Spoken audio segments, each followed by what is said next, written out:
Hello there, and salute. Welcome back to Scorched Vine and Vin Noir's production. First, I want to say that we are sorry. We apologize for being off for so long. It's been more than a year. But we ask that you remember we're a fledgling company with a shoestring budget, so we do the best we can. And we're definitely going to try to do more of these videos, at least for the rest of this year. But for now, we want to say welcome back.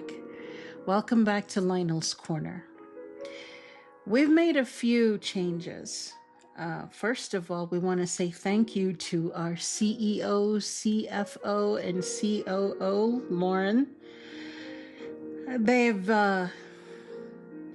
been kind enough to sit for us during this recording to give us some of their time, their precious time, and we're really grateful for that.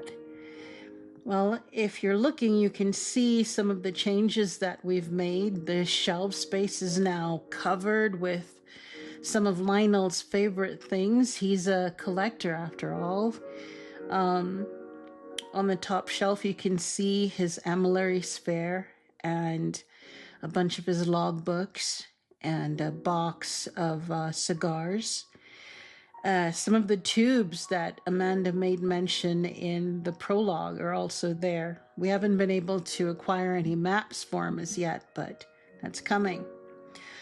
On his desk, you can see his sextant and his cigar and tea, which he's never really without, and his favorite writing tool, and according to Amanda, his decrepit old compass, and on the chair, his admiral's coat, and his little cozy corner with the fireplace going.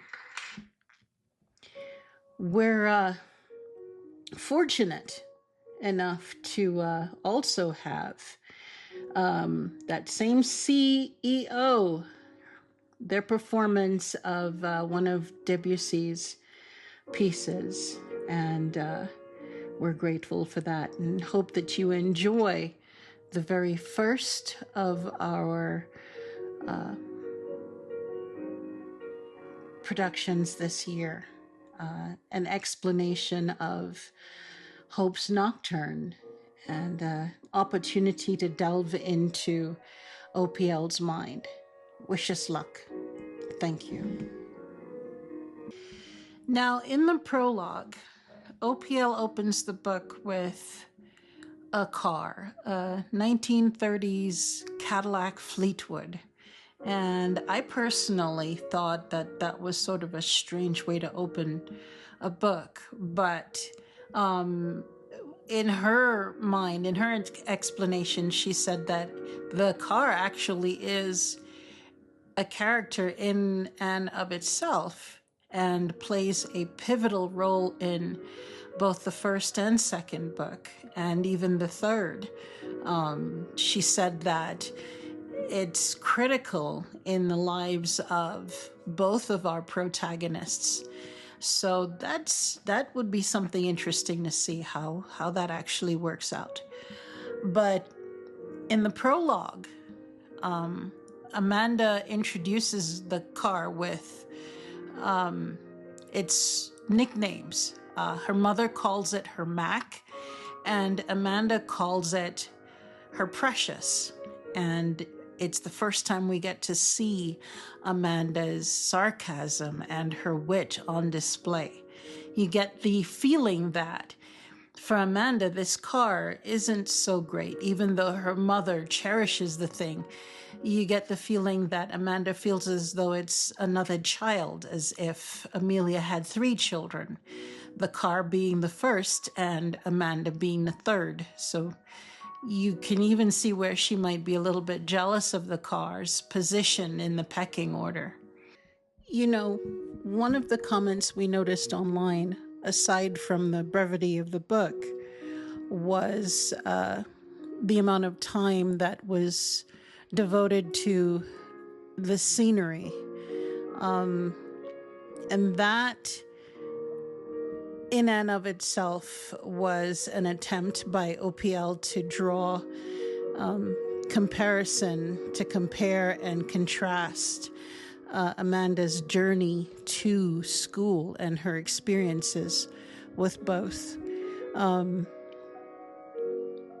Whether she was talking about her time at the old school and the crowds and the pungent smells from exhaust, or the coarse language of aggravated drivers, compared to the silence that's in the car and the scenery, the lush greenery, and the housing that's tucked away behind the forest, and just the pristine nature of her new commute.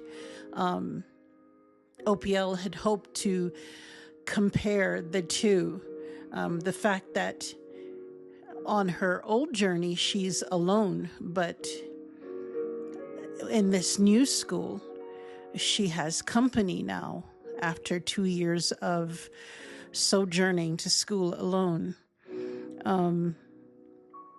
She'd hoped to draw the reader's attention to the fact that even though the old commute was a solitary affair for Amanda, and she had all of the challenges to deal with, and in this new school, none of that exists. But for the 2 years she was by herself, not one time was she accosted, not one time was she assaulted. And even though this new school is to be desired and coveted, sought after for all of its advantages, its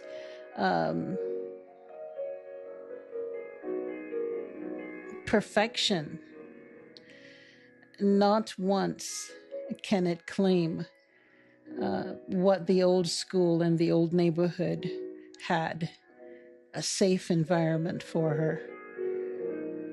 Now, as far as the brevity of the book, Opus 1, goes,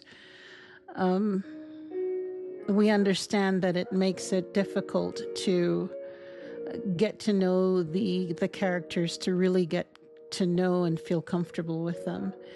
And Opus 1 was really just meant to be an introduction to the country, the people, the culture. And we certainly hope to bring you more of Amanda and Manaus in the near future. Now, as far as the title, Hope's Nocturne, when we released the book back in October of 2024, we didn't know and had no way of knowing that the world would have seen some of the challenges it has since then. And we wanted everyone to know that we're praying, and encourage you to pray with us, to remind you that night or nocturne does not last forever, and to love one another as He loves us. Thank you. From Scorched Vine and Vin Noirs, we wish you the best and hope to see you soon.